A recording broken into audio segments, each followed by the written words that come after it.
All right, welcome to the Struggling Day Trader channel. I am your host, resident day trader, and your brother in the struggle. The name is Hassan. I'm here to go over my trades for the day. Appreciate you guys stopping by. Please hit the like button on your way in. Subscribe if you haven't. I'm basically documenting my journey trying to get to consistency and become a profitable day trader. If you're into that, hit that subscribe button and join me on my journey. I live stream every day the market's open starting at about 9:20 Eastern. And it's been a lot of fun, man, getting to know people, and we got a kind of a cool community growing. So if you want to be a part of it, hit that subscribe button. Anyway, on to today's trades. So today I had a lot of changes going on. It's been a lot of red days and a lot of kind of just turning my wheels and going in circles and realizing things that I should change and then kind of falling back to what I'm used to. But yesterday I was like, okay, we really need to overhaul this thing. So yesterday I decided I'm done trading on the 2-minute chart. I actually started out this journey on the 1-minute chart. And I traded the 1 minute for like 2 years. So I was really attached to it.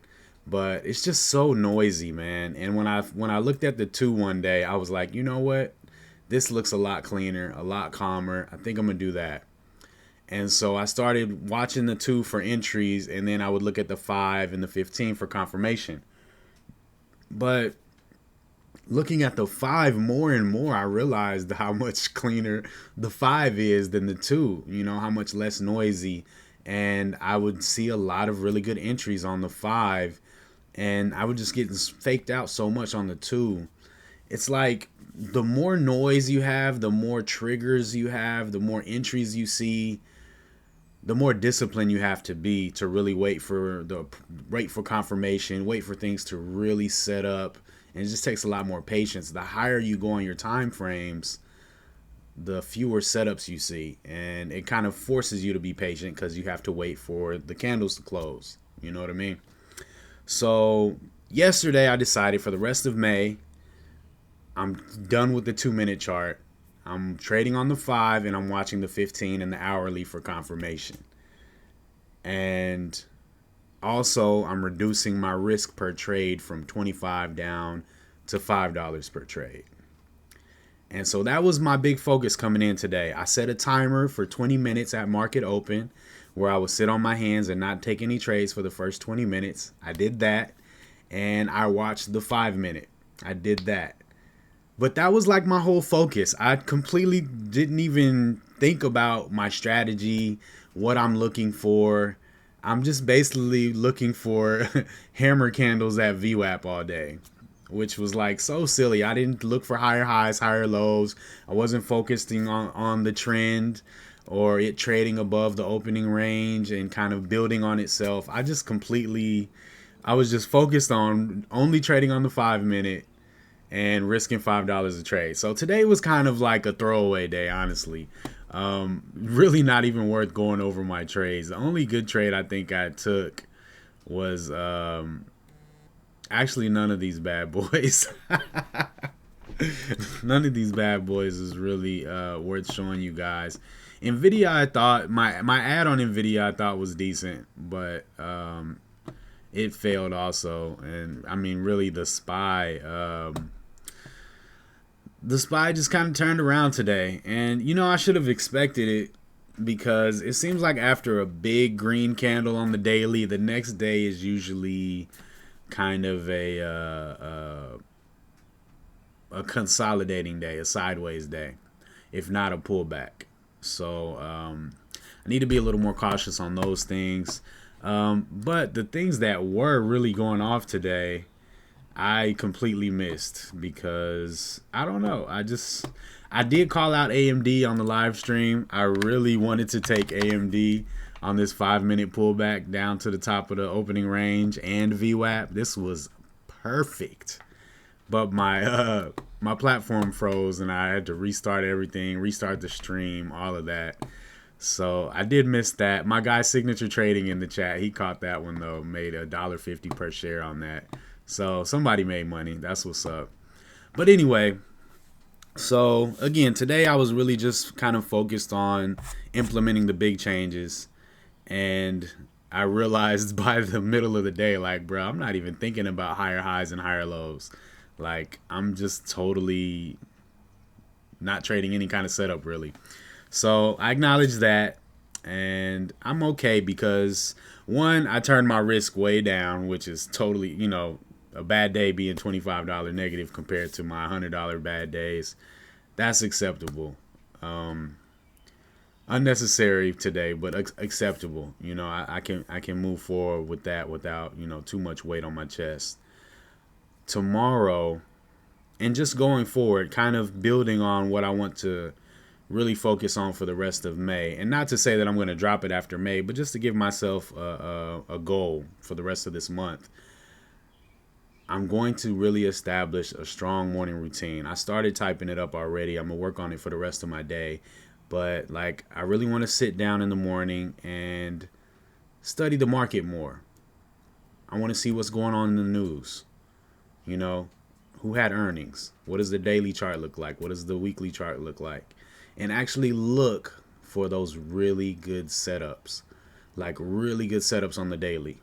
You know what I mean? And I've also reduced my chart screen.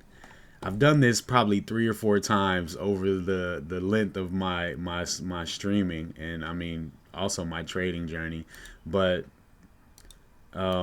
reducing my charts from 9 to 6. 9 charts, watching 9 tickers, it's just too much input. It's too much input.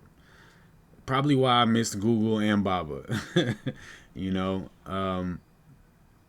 and if I narrow it down, it just really makes me choose the best of the best. And that's really what I need to do. The It really begins in pre-market. I need to get to my desk early enough to look through the news, see what's going on in the market, and look for those catalysts. I'm shout out HH Trader. He's really been pushing me to pay attention to the catalysts, and it makes a lot of sense because if I see a ticker that has a really good technical setup but no catalyst, and then I see another ticker that also has a really good technical setup but has a strong catalyst with it, like earnings or analysis increasing the target, what do you call it, the price target or whatever for the ticker, things like that. Of course, I would pick that one over the one without the catalyst, right? It just makes sense. So, I need to do everything to increase my odds, and finding the best stocks in play to watch for the day is really going to help, I believe. So I'm going to start my days like that.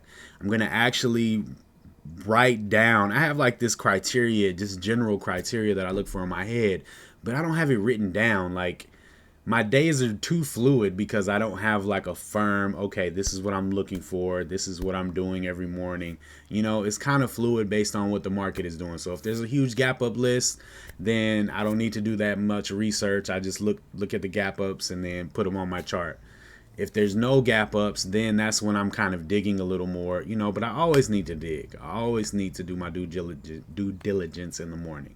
So I'm going to focus on that.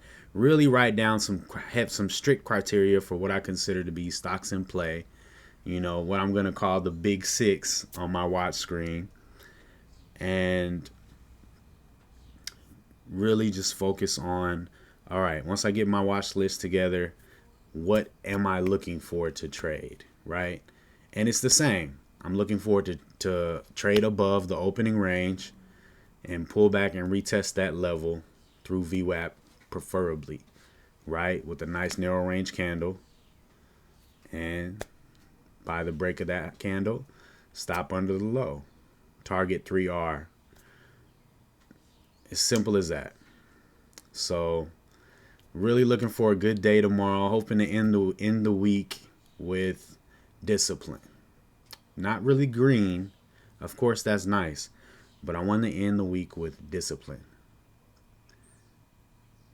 And if I can be consistent in that, consistent in my morning routine, consistent in what I'm looking for, then I believe that will start me on the path of getting the consistent results I'm looking for. Ah, what a journey this is, man. This is like the most crazy, mentally challenging thing I've ever done in my life. And I've never failed at something so much consistently in my life. Like, I've always felt like I'm that person who's gonna figure it out. Like, when I first started learning about the market and the people that I was, learning from, my guy Jared from Live Traders, he was like, "This is gonna take you 1 to 2 years to get good at, if not longer." And I was like, "Not me." And even then, he was like, "Yeah, even you." I did not believe it, man. I really thought this was gonna be, 3 to 6 months, and then I would be in there like swimwear. But nah, this is really difficult because I'm making it difficult, and I'm trying really hard to not make it difficult, but it's difficult. And anyway, this is my journey. Appreciate you guys supporting me. Your comments have been really heartwarming and beneficial, giving me things to reflect on, sharing your experience and your struggles with me, so I don't feel like a complete total buffoon. You know, it's been really great, man. I have no regrets on starting this journey with you guys on YouTube. It's been really fun, but I definitely am looking forward to the day that I can look back and say, man, that was rough, but I made it. That's the goal for sure. Anyway, got some work to do this evening. I will be back tomorrow morning around 9:20 Eastern market time. And let's finish the week strong, man. Hit that like button for me. Hit that subscribe. And I'll see y'all then. Peace.